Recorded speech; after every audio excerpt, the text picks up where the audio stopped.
My name's Stephen Howard. I'm an attorney from Vermont. At PorcFest, I'll be doing 3 speeches.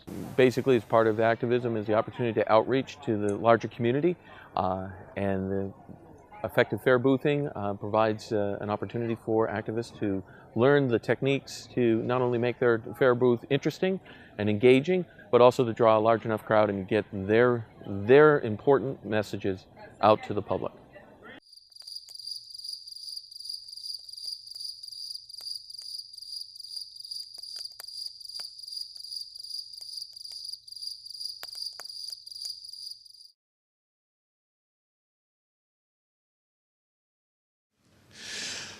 Good afternoon, guys. My name's Stephen Howard. I'm here today to do a presentation on effective fair booths and tabling. Just to give you a brief rundown, why am I the expert, if you will? It actually started back when I was about 13 years old. I had just become politically aware. A family friend of mine in the town in which I was residing actually was in charge of the committee to put together a fair booth for the local county fair. So I jumped at the opportunity, and he was very happy to have a young man, a 13-year-old, come and join them in this great struggle for political ideas. So basically his instructions were simple.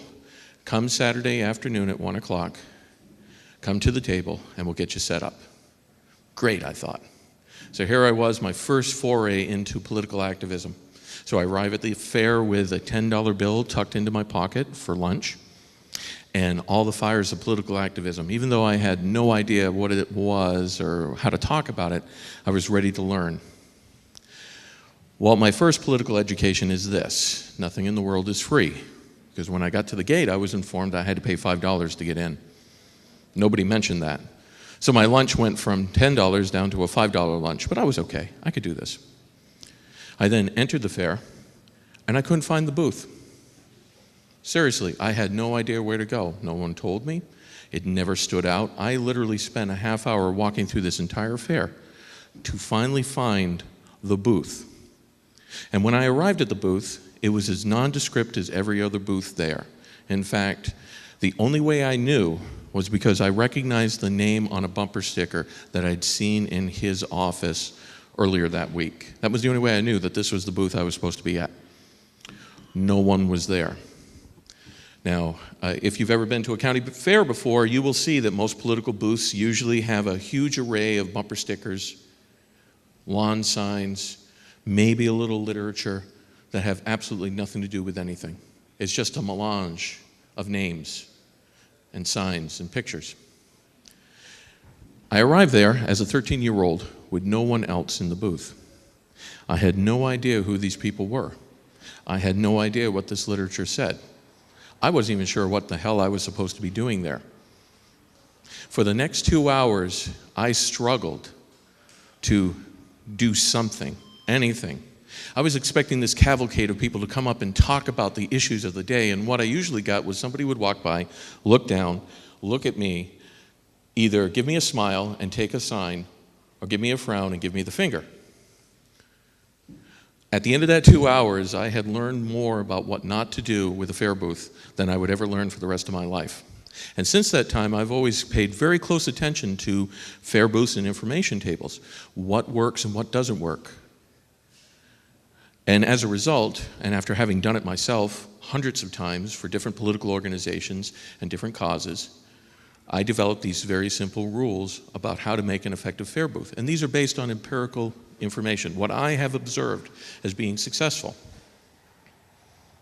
Now, as somebody rightly pointed out to me a couple of weeks ago in a telephone conversation, what works for you doesn't work for everybody.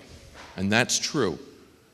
The idea isn't to tell you exactly what to do. The idea is to give you the tools you'll need to make an effective fair booth and to adopt those ideas to fit your own personality. Some people are very orderly, detail-oriented. Other people are very free-spirited. If you don't believe me, go up to the Agora. They're all different. They all have things that work and don't work. So let's talk about this. Effective fair boothing and information tables. The first thing before you begin this great adventure of putting together and spending the money, by the way, because again, nothing in life is free. Generally speaking, you have to pay someone for your space. And the space is usually 10 by 10. Once you've actually invested the dime, the most important step you need to do is think about that which you want to do. What is your message? That's a very complicated question, and most people don't realize it. Well, what's our message? Oh, our message is liberty. Well, what the hell does that mean? How does that apply to your average fairgoer or a person you see in a mall? Generally speaking, when you develop a theme, that's what I call it, a theme or a story, for your fair booth, you need to answer a two-part question. The first part has threefold. 1, what is your message? 2, who are your audiences? And 3, what do you want your audiences to do with your message? So let's take the example, liberty. Great, liberty. Who's your audience? My audience is anyone who walks by. What do you want your audience to do with that? What's their next step? If you can't answer that question, then you're wasting your time and your money. But let's refine it a little. I want people to be aware of abuses by the police department in pullovers and stops. Oh, okay, great. So there's your message. We're going to talk about the abuses of power by the police during pullovers. Who's your audience? Your audience is the average person who operates a motor vehicle or is confronted with a cop at the door. Someone who has maybe previous experience with the police. What do you want that audience to do with that message? I want them to know that there's certain things they can do to protect themselves. Recording. Having a lawyer on the other end of a phone as they're listening in to the interrogation. By the way, that's the most effective way to shut a cop up. Here's my attorney. Go ahead, ask me the next question. They suddenly run out of questions. Once you've got that threefold test, you then have to go to the second part. What is my medium? What I mean by that is well, obviously it's a fair booth. Okay, but it's more than that. Are you going to give handouts? Are you going to give written literature? Are you going to give bumper stickers? Is your medium the most effective way to communicate your message? We want people to be aware of police abuses and how to protect themselves. At the end of that time they spend at your booth, hand them the web address for Cop Block. That's your goal. That's your medium. Our job is to recruit people who are interested in the Free State Project. Okay, what's your medium? I want them to get involved by having them, let's say, sign a petition, including name and contact information, so that we can use them again and again and again. Contact them and get them involved. Understand your medium. Once you've done that, then plan your booth. And by planning, I mean, what do you want it to look like? What are you going to have on your table? What are you going to have in the background? What's the shape of your booth? Now, when doing this, you have to consider certain things. The first thing you should consider is what makes people stop and pay attention to you, but not the guy next to you? What is it that attracts them, gets you eyeballs? What about your booth causes them to stop? The most effective way to get a person to pay attention to your booth, and the way you should organize your booth, with the focus on what I call the hook. The hook is something that will attract the attention of a passerby. When you get the third glance, and I'll describe that in a little while, but when you get the third glance, they should be focused on your hook. Now, what's a hook? A hook is something that will engage them, something that will make them think, something that will make them want to interact with you. A good example of a very effective hook is the world's smallest political quiz. Putting that chart out there for everyone to see, and then asking a very simple question or questions, such as, have you ever taken the world's smallest political quiz? Where do you think you'll sit on this chart? Do you really know where the mainstream of American politics is? When you take something as simple and as important as a question, it engages them. You give them something that they're able to interact with. That's your hook. We used, and when I say we, I'm talking Vermonters for Liberty, I'm talking about the Vermont Campaign for Liberty, I'm talking about political organizations like the Vermont Libertarian Party. When we used the hook, what we're attempting to do is get them to engage us in identity politics. Where do you sit in the broad spectrum? And I'll just give you the quick spiel that we generally use when people use the world's smallest political quiz. Basically, we have them take the test. We then do a quick introduction explaining what the test is, who developed it, Mr. Nolan. Here's the chart. We explain the quadrants real quickly. And then we take their sticker and we put them in the quadrant they belong in. But it doesn't end there. We then said, you know what? Whenever you hear media talk, they talk about the political mainstream, right? They talk about Democrats and Republicans. They talk about Obama and McCain, or Obama and the other idiot, Romney. Whenever you talk about that, that is the mainstream, supposedly. All of the American people revolve around the party politics of these two people. Let me show you, and then I will point out to them, there will be a little sticker down in the status quadrant on the far left. That's Obama. We took his platform and applied it to the world's smallest political quiz, and that's where he is. And on the right-hand side is fill-in-the-blank Republican. And we took his policies and we applied it to the world's smallest political quiz. And you will see, and we will take a black line and we will connect those two. And we'll say, according to the media, 99% of all Americans fall on that line right there. That's mainstream politics. Yet, when you look at this chart, you'll notice that 99% of all your dots are way up here. Now, according to the mainstream media, when you're way up here, you're a radical. You're outside the mainstream. You're strange. Yet if I were to ask you, and I do, if I were to ask you, where is the mainstream on this chart? They will draw a line that's well above the status line. Now you have them.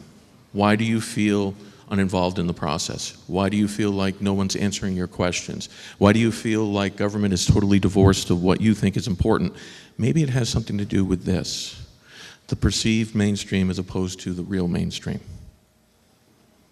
Once I finish that speech, I now have them, because then I can let them know they're not alone. And I can show them that there are organizations out there that actually speak to their needs, whether it be a political or party or a political organization.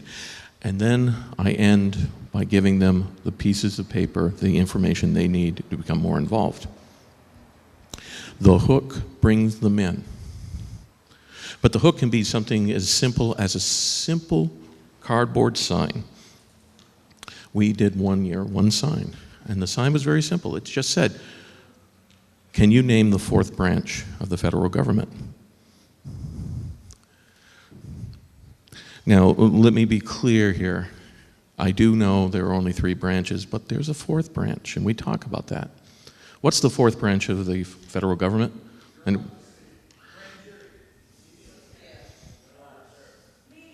no. Guess what? The 4th branch of the federal government actually discussed specifically in the Federal Convention at the time of the Constitutional Convention, and was specifically relied upon by the founders as a check upon the power of the other 3 branches, is you, the citizen. Have you been doing a really good job holding the other 3 branches in check? Not really. Feel kind of disempowered? Let me tell you all about what you can do as a citizen to make your government more responsive to you. And I lead them back down the table to where they get the material. You will be surprised the number of people who will come to a dead stop, read that sign and say, there are only 3 branches of government. Oh, okay, really? Let's talk about it. The hook's sole purpose is to get them to stop long enough so that you can get to your pitch and start the flow down your fare booth. So let's go back and talk about the hook. Where should the hook be in your booth? Your hook should be located in response to the flow of the traffic that you're facing. In other words, if everybody is coming from the left, my left, to the right, your hook should be focused toward that traffic. If they're coming from both directions, You want it in such a way that the people, the majority of the traffic will still see it, but the people going against the majority can see it as well. It's really that simple. Your hook is to attract their eyeballs. So let's talk about the shape of the space. Generally speaking, when you see someone set up a fair booth or an information table, they will push it as far up and as close to the traffic as they possibly can. If you actually start to attract a crowd, what happens? You end up blocking the flow. You end up keeping people from actually seeing what it is that you're presenting. Worse yet, especially among libertarians, we can never let a conversation go. So if you get this guy sitting in front of your table talking to you, he's blocking everybody else from seeing your hook. He's blocking everyone else from seeing your table. He is an obstruction that you created. So what should you do? Bring it back. Create a well. Decorate the well. Give space for people to come in and visit with you. Give them a place where they can stand and not obstruct the flow of traffic, but allows the public to hear what you're saying. Because you see, one of the other things you need to realize is that whatever your spiel is, and we'll be talking about that on Friday, whatever your spiel is, there's actually an audience that you generally don't think of. It's not the person you're looking at and talking to that's important. Actually, they're just a means to an end. It's the person behind them. It's the person just a little bit away. It's the ears that hear what you're saying. I'll give you an example. We had a particular fair booth at the Rutland County Fair over in Vermont. And we had a table set up, and we were talking about what are the just powers of government. And along comes the school teacher from New York State. Gotta love them. And he begins to debate us, the idea that we want to abolish the Department of Education, and we want to get rid of public schools, and we want everyone to be ignorant. We weren't getting anywhere with this guy, and it wasn't meant to get anywhere. But basically, because we had the well, we had this little corner that we kind of placed him in, and we would talk with him. And we would engage in this conversation, addressing his needs, addressing his concerns, listening to his arguments, engaging in counter-arguments in a very rational, straightforward manner. I knew, and by the way, the conversation actually lasted an hour and a half. I knew at the end of the hour and a half this guy was not convinced. As far as he was concerned, since we didn't support the bureaucracy, we didn't want to educate children. And I knew that from the beginning. Now, he had trouble answering a lot of the questions that I had, like what does a bureaucracy have to do with education, and why do we have to spend $3 of bureaucratic bullcrap in order to get $1 worth of actual direct education to the child? And I knew I wasn't going to convince him. At the end of the hour and a half, this poor woman who was manning a booth diagonally from us came over to me and she said, "Oh my God, I can't believe it. I don't know why you didn't punch the crap out of that guy. He's an idiot. I understood what you were saying. What the hell was his problem?" You get them everywhere. You get them all the time. You just learn to live with them. But she heard the message. That was my audience all along. My captive audience, but my audience. So remember, when you're making this presentation, you're making your spiel, you got to be mindful of the fact that you represent your ideas, as does your fair booth. If your booth is just a clutter, a mess of papers and flyers and bumper stickers and bull crap and personal items, you're not focused. So why should they be focused? If you're not conveying your core message through your booth, you're actually distracting from that message. So we now have our hook, and its job is to attract attention. But you notice I mentioned the word flow. Let me check the time. Oh, good. Flow basically is that you should organize your booth in such a way that a person begins at one side and ends at the other. Why do you want that to happen? Because you want them to get away from the damn hook so that the next person can get caught by the hook. You want them to start working down with you, and you should literally walk them along. Here's the information that we have about our organization. Here's our background. This is what we're trying to do. Are you interested in the issue of reducing police brutality? Do you know that you have the right to videotape cops in certain states? Here's something you want to take with you. Your flow should basically guide them from your hook, which should be related to that which you're presenting, to that middle ground where you tell them who you are and what you're about and why you're there, to then giving them something to do. And it's not enough to say, well, you know, here's one of our flyers, take it if you're interested. No. Here's one of our flyers. Salesmen know this, that if I attempt to hand you something, your first impulse is to take it, whether you want it or not. If your goal is to get this information out, okay, that's been achieved by just offering it to them. Now they must take the affirmative step of saying, no, I'm not interested. Okay, so you've just spent 10 minutes at my booth, and you're claiming you're not interested. No, you're interested, you just don't want to take it. I get it, but I've got you. You've now heard my message. I'm offering you an opportunity to act on it. You don't want to? That's fine too. So your booth should flow, and it should be consistent with your message, so that when they leave, they know exactly what it is that they can do in response to your pitch. All right, so now we've got our booth set up, we have our flow set up. Let's talk briefly about the concept of the third glance. How many people here have attended state fairs? Really? Only that many? State fairs, county fairs? Okay. Even walking down a mall and seeing an information table, right? Okay. The problem I find with most people is they don't know when to shut up and when to talk. They don't know what to look for and what's the opportunity to get your message out there. Because you see, your hook should also serve as something of a sieve, allowing to pass by those people who would not be interested whatsoever with anything you have to say, and those people who are actually caught and might be interested in what it is that you might have to say. Okay? Do you understand? So essentially what we've got here is that our hook, let's again use the example of cop block. We might want to have a hook that actually shows pictures of police brutality with a simple question.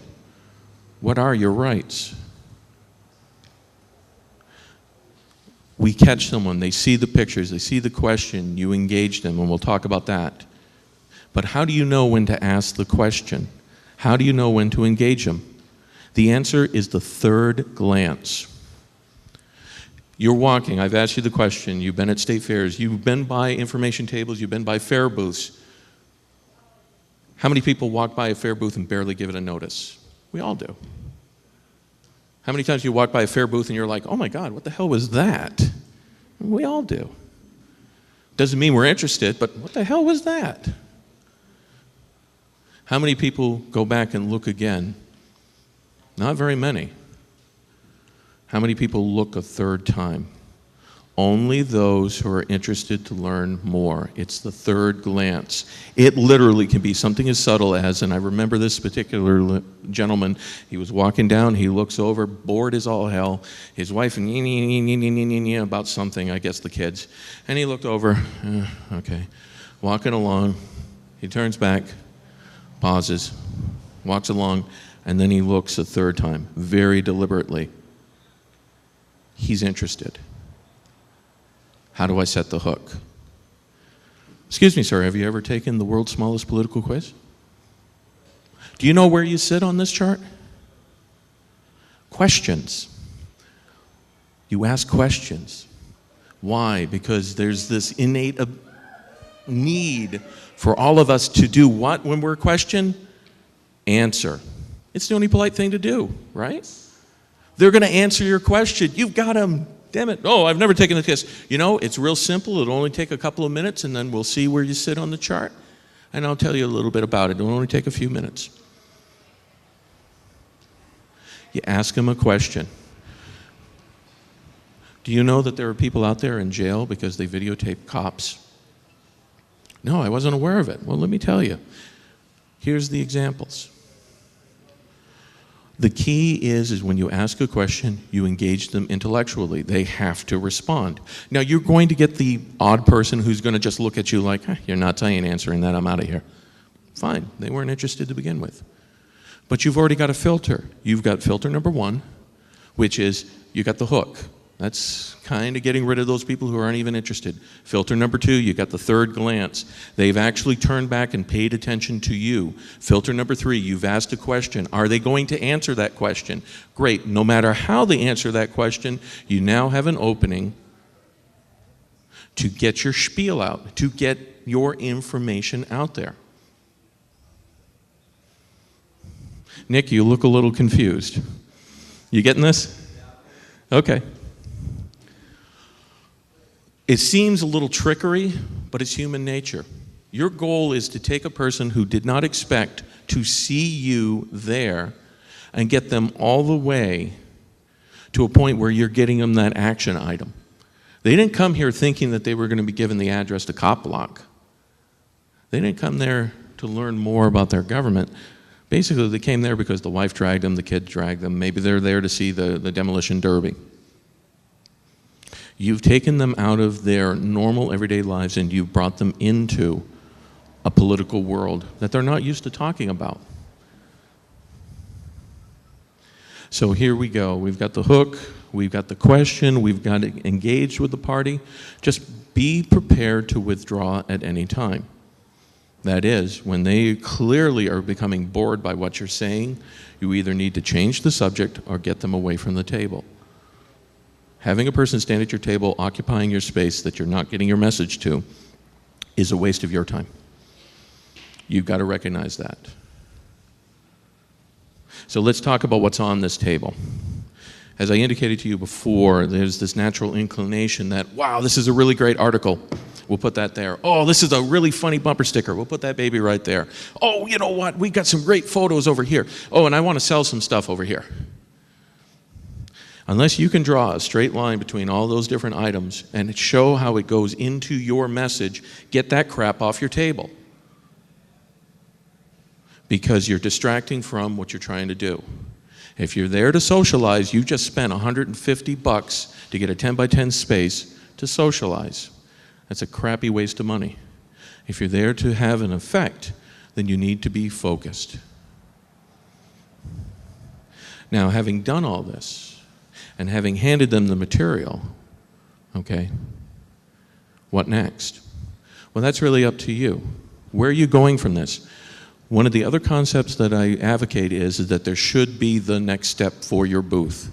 It should not just end with this one-time contact. You should find another way to re-engage in another venue. The concept is called echoing. Echoing is the concept that you have a single message, but the public is hearing it from different venues, from different speakers, from different angles. Because remember, it's only true if you heard it by more than two people, right? You know, you hear something on the internet, I don't know if that's true. Oh, wait a minute, I saw it on Facebook, it must be true. Oh, look, I got a reposting about this article talking about this person. Oh, I don't know if that's true. Oh, wait a minute, somebody else posted it, it must be true. Echoing, you can build that in. Be sure that when you hand them that piece of material, that they have a second opportunity to hear your same message told slightly different. All right, so let's talk about some of the problems that are related with fair booths. Number one, how many people have actually sat on a fair booth? And you look very happy doing it too, sir. So here's the thing. One of the great difficulties, especially if you're organizing a fair booth, is how long is too long for your volunteer? When you do a fair booth and your plan is I'm going to sit here 8 hours a day, 7 days a week until all this material is gone, by the time you get to the third hour, you've lost your energy, you've lost your passion, you've basically gotten bored. And your energy and your passion is what you're selling when you're behind that table. Don't ever have anyone sit at your table more than 2 hours without a break. Second of all, do not feed the animals. When you have your volunteers in that booth, the last thing you should see in that booth is food. Because you've got a really wonderful table all arrayed out, and there's a big gulp right in the middle of the table. What the hell does a big gulp have to do with cop block? Don't know, but there it is. I'll give you an example, and this is my fault. I set up a fair booth. I'd actually enunciated the rule, no food in the booth. I took the first shift. My lovely, darling wife, who felt for me because I'd worked all day, brought me a processed hamburger and an oversized milkshake. And she handed it to me, and she says, "Here, you're starving. Eat this." I was alone in the booth. First mistake. She had to leave. My second mistake. I took the food, and I put the Big Mac under the table, and I put the milkshake on the ground next to me. And I'm sitting there, and I'm waiting until the crowd thins out so I can reasonably put food in my face. And I reached down for that milkshake, and I grabbed the top of it, and it wasn't secure, and the milkshake poured out onto the floor. And the floor was this really crappy, old-fashioned cement floor with like crappy reddish paint, and it spread like, I swear the thing was running away from me all through the booth. I was sitting in a pool of milkshake, and I had to clean it up. So I'm running around and I'm grabbing stuff, and I'm grabbing papers, I'm grabbing flyers, and I'm mopping up this crap. For the next half hour, I spent just cleaning up the damn mess. And at the end of the half hour, I basically could not move, because every time I move, oh shit, sounds like I'm walking in turd back here, dude. It was a mess. And what made it worse, of course, it was the middle of summer, so that thing started to ferment. So I couldn't move. I smelled like a vanilla milkshake. And oh my God, it was getting something stanky in there. Yeah, I was loving this baby. No food. The other thing is you want to talk to someone, the last thing you want to do is hear because their mouth is full. If you need to eat, get a goddamn away from the booth. Go and have a meal. That's great. I'm happy you're fed. Which gets to the next problem. How many people should be in a booth? 2. 3 if you have to. But any more than 3 people in the booth and you're overcrowded, and here's why, especially with libertarians. 3 libertarians sitting behind the bench. Okay, no, I'm sorry, I was going to make a rhyme out of that one. 3 libertarians all sitting together with nothing to do. What do they naturally do? Ta-da! And they don't care what the hell's going on in front of them. Take the test if you want. I'm busy. He's a statist bastard. That's what he is.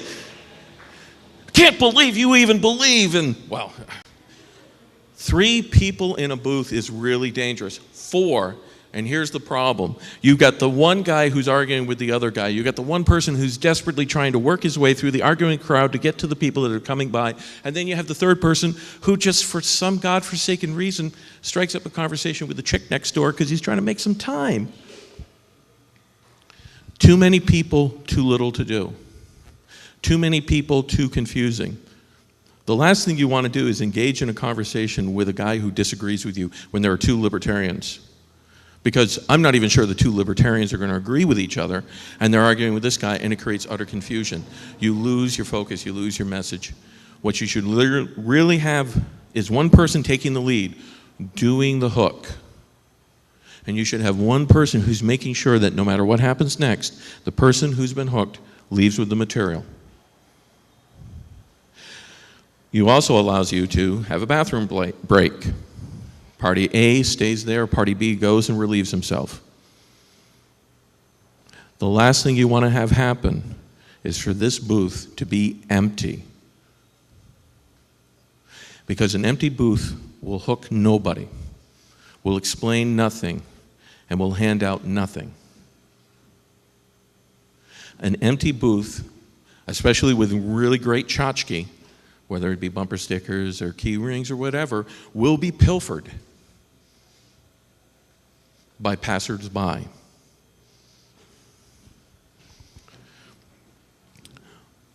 Excuse me a second.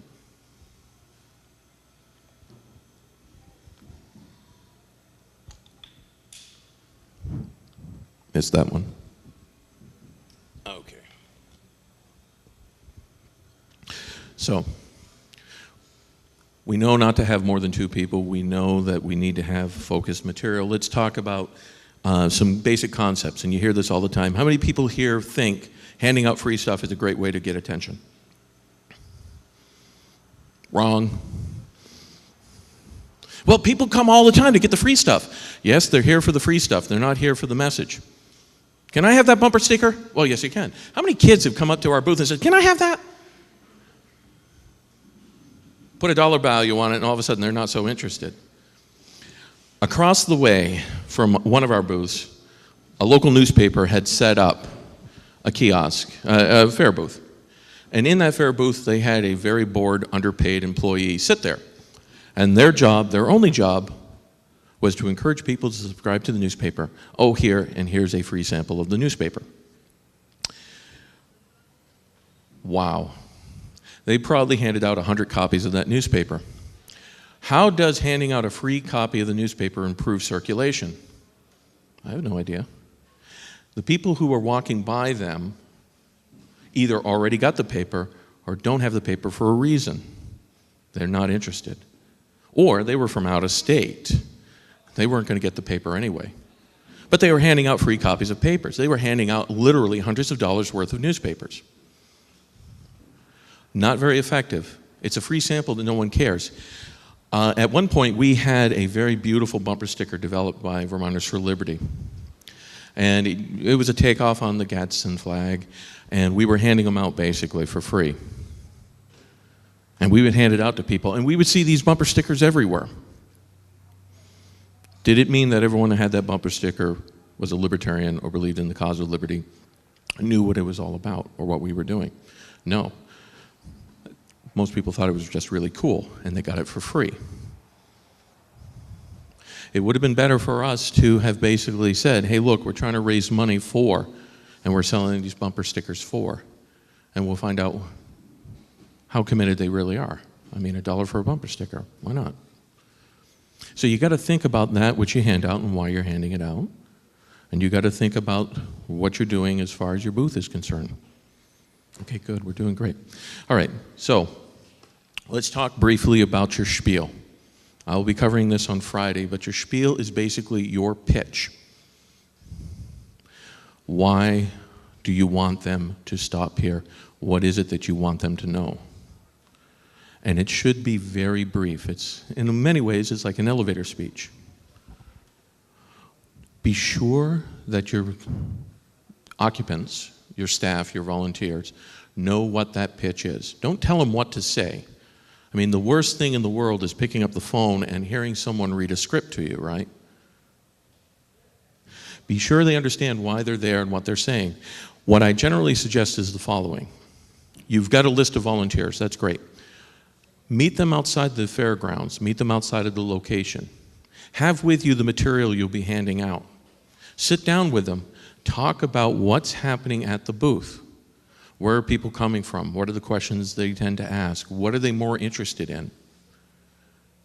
Also, make sure they understand the message that you're trying to convey. I'll answer your question in a second, sir. The question, the information you're trying to convey. More importantly, they need to read what's on that table. They need to know what it is that they're looking at and what they're handing out. If they don't understand it, it's your turn to tell them, this is what it's all about. This is why it's here.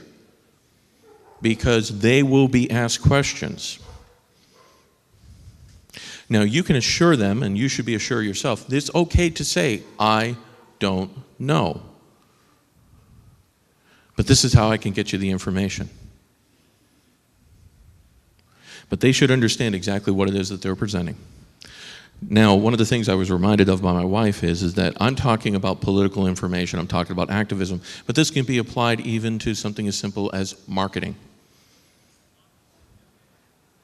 Whoever's at that booth needs to understand the product they're selling. They need to have the background. They need to understand why this is a special item, why people should be interested in it. Okay?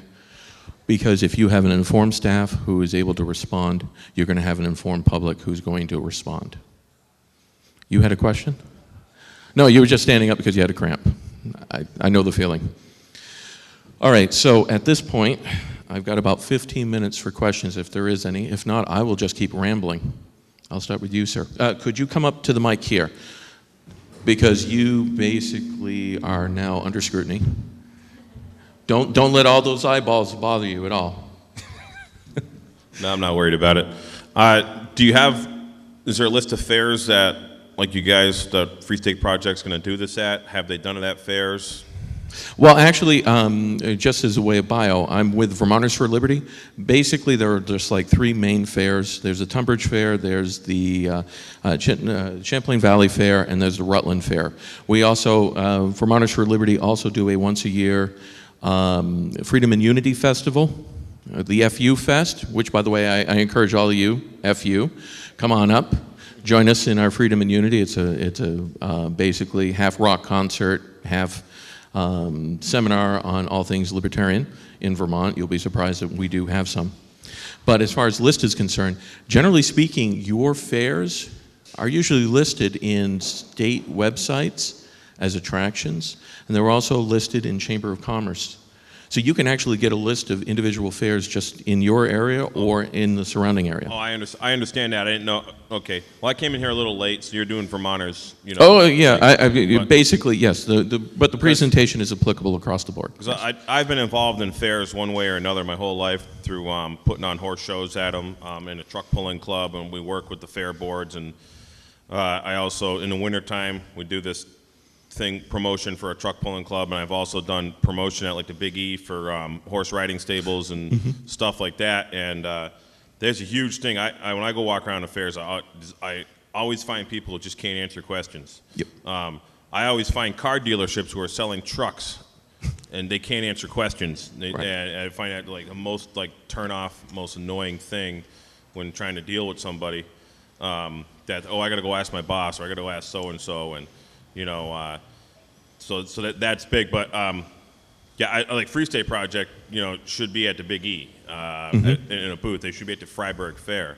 As far as I'm concerned, even because there's like nothing libertarian there. When I went to the Big E 2 years ago, I took it upon myself to just start passing out stuff and talking about it. And well, absolutely. That's what. And that's a form of activism itself. And actually, I'd love to do a seminar on that. Spontaneous activism. But it's true. These fairs, flea markets. How many people attend flea markets? Fewer than I thought. God, it must be a New England thing.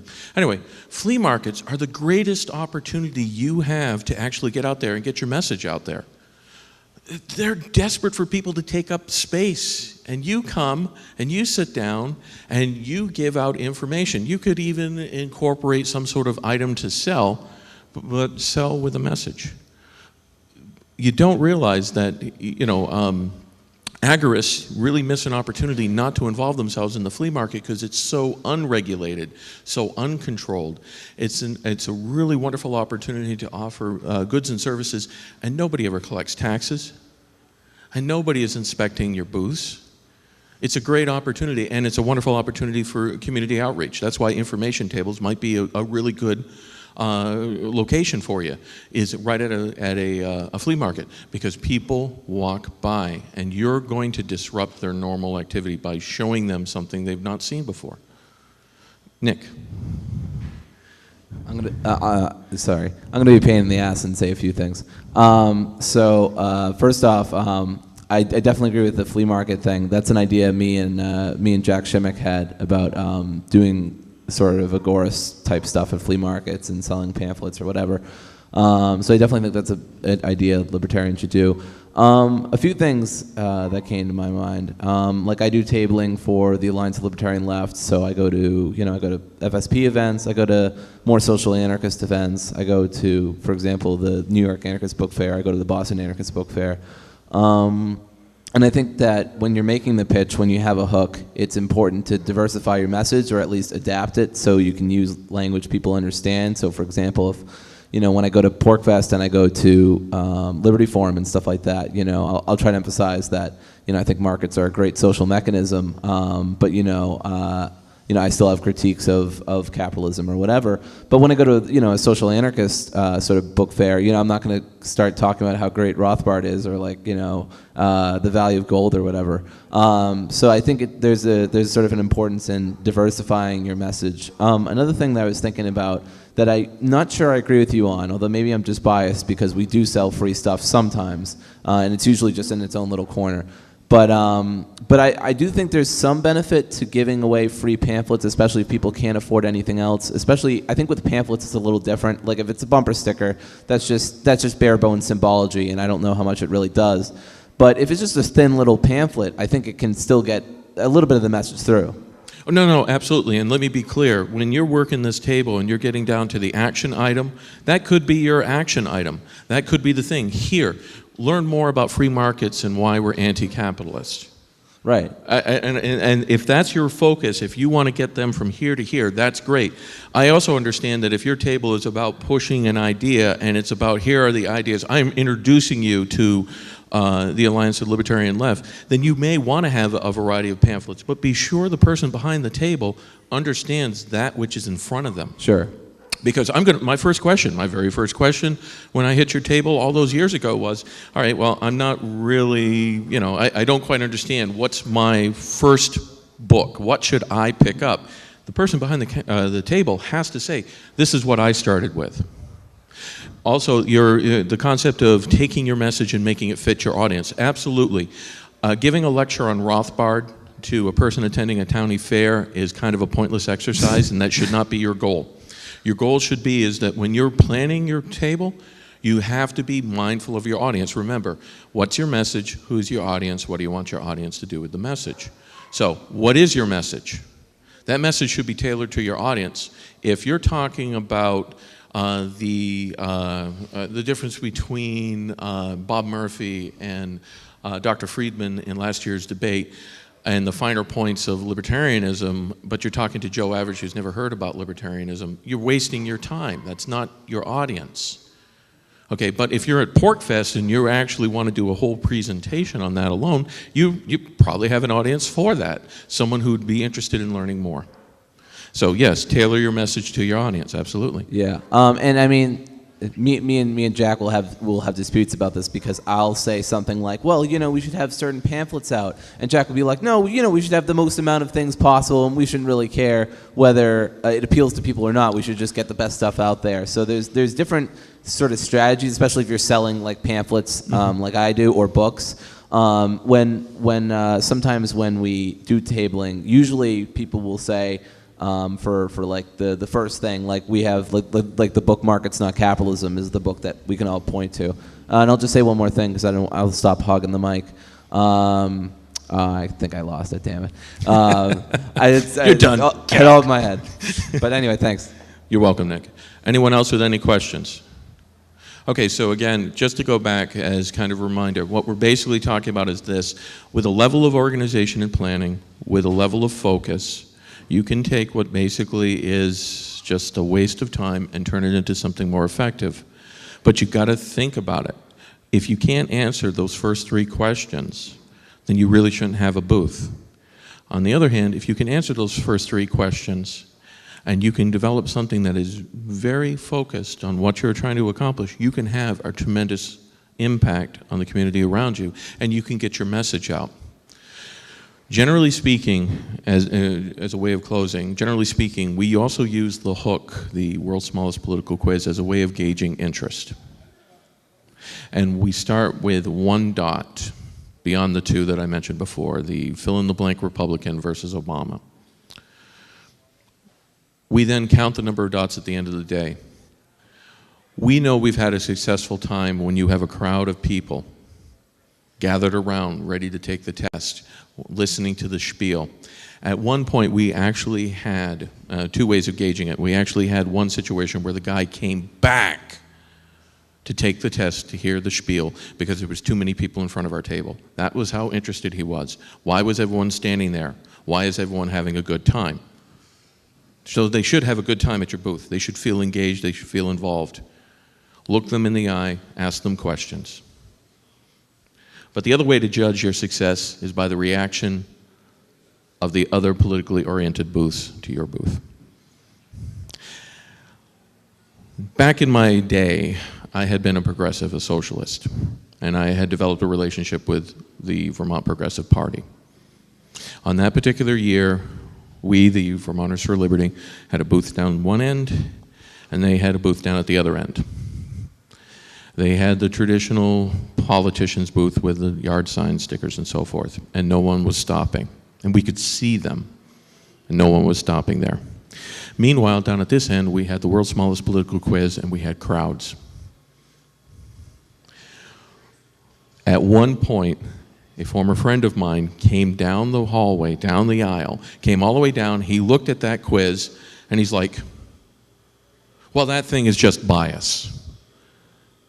Okay, it's bias. Yeah, clearly. People who stop and take the quiz generally have a bias. I agree, that's the whole purpose of it. Well, I don't see what good or use it is to you. No, you don't. I understand that too. 15 minutes later, I had a crowd of people. And I was talking to them. I was giving them the spiel when all of a sudden through the crowd came this hand. Literally, from behind the crowd, came this hand, reached forward, he grabbed one of the tests, and he ran to the other end of the building. No, I kid you not, he literally was at a run. He took the quiz. Didn't stand there, he took the quiz. And then the son of a bitch came back and tried to plot his own dot, and when he did, he ripped the damn thing up and walked away. That was a success, because that son of a bitch had his paradigm challenged by something as simple as a quiz that he himself admitted was biased. That's success.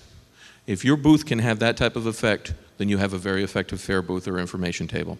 Thank you guys very much.